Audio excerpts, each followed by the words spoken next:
తారా అనే ఒక చిన్న పాప ఉండేది. ఆ పాపకి ఆకాశంలో ఒక మంచి స్నేహితుడున్నాడు. ఆ స్నేహితుడే మనందరి చందమామ. ప్రతి రాత్రి తార తన గది కిటికీ దగ్గర కూర్చుని తన రోజంతా జరిగిన కథలన్నీ చందమామకి చెప్పేది.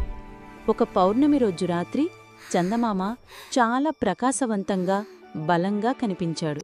కాని ఆ తరువాతి నుండి రోజూ రాత్రి తన స్నేహితుడు కొద్ది కొద్దిగా సన్నబడిపోవడం తార గమనించింది. అతనిలోని వెలుగు తగ్గిపోతోంది. ఆమెకు చాలా దిగులు వేసింది. అయ్యో, చందమామకి బాగులేదేమో, ఆకలితో నీరసించిపోతున్నాడేమో అని కంగారుపడింది. వెంటనే తను వాళ్ల అమ్మమ్మ దగ్గరకు పరుగెత్తుకెళ్ళింది. అమ్మమ్మ, మనం చందమామకి జావ చేసి పెడదాం. నేను నీరసంగా ఉన్నప్పుడు నువ్వు చేసి పెడితే నేను బలంగా అవుతాను కదా, అలాగే చందమామ కూడా బలంగా అవుతాడు అంది.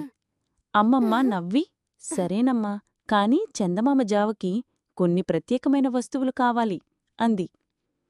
ఇద్దరూ కలిసి వంటగదిలోకి వెళ్లారు.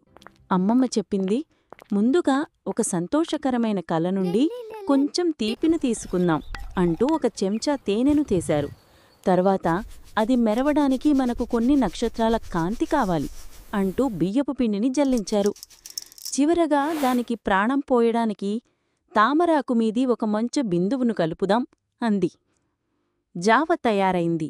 దాని సువాసన ఇల్లంతా నిండిపోయింది. కాని దాన్ని అంత దూరాన ఉన్న చందమామకి చేర్చడం ఎలా? అమ్మమ్మ నవ్వి, తారా, కొన్ని ప్రేమతో నిండిన పనులను చేతులతో కాదు, హృదయంతో చెయ్యాలి అని చెప్పింది. ఆ రోజు అమావాస్యకు ముందు రాత్రి ఆకాశంలో చందమామ ఒక చిన్న వెండి రేకులా చాలా నీరసంగా కనిపించాడు. తారా ఆ వేడివేడి జావ గిన్నెను చేతిలోకి తీసుకుని కిటికీ దగ్గరే నిలబడింది. ఆమె తన కళ్ళు మూసుకొని చందమామపై తనకున్న ప్రేమను మొత్తం తన గుండెల్లోకి తెచ్చుకుంది. తరువాత ఆ గిన్నెలోని జావపై ఉన్న ఆవిరిని మెల్లగా ఆకాశం వైపు ఊదింది. ఆశ్చర్యం! ఆ ఆవిరి గాలిలో కలిసిపోలేదు. అది ఒక మెరుస్తున్న మేఘంలా మారి నెమ్మదిగా పైకి పైకి ప్రయాణించి ఆ చిన్న చంద్రుని రేకును తాకింది. మరుసటి రోజు అమావాస్య. ఆకాశం నల్లగా చుక్కలతో నిండి ఉంది. కాని చందమామ లేడు. తార చాలా బాధపడింది. కాని వాళ్ళమ్మమ్మ, కొన్నిసార్లు పూర్తిగా విశ్రాంతి తీసుకున్నాకే మన స్నేహితులు మళ్లీ బలంగా తయారవుతారు, ఓపిక పట్టు అని చెప్పింది. ఆ తర్వాతి రోజు రాత్రి తార ఆతృతగా కిటికీలోంచి చూసింది.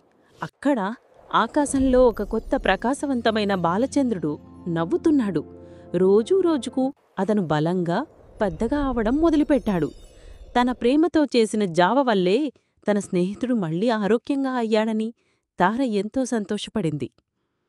ఆ రోజు నుండి ప్రతీ నెల తన స్నేహితుడు చందమామకు ప్రేమతో జావ చేసి దాని వెచ్చదనాన్ని ఆకాశంలోకి పంపడం తారకు ఒక అందమైన అలవాటుగా మారింది.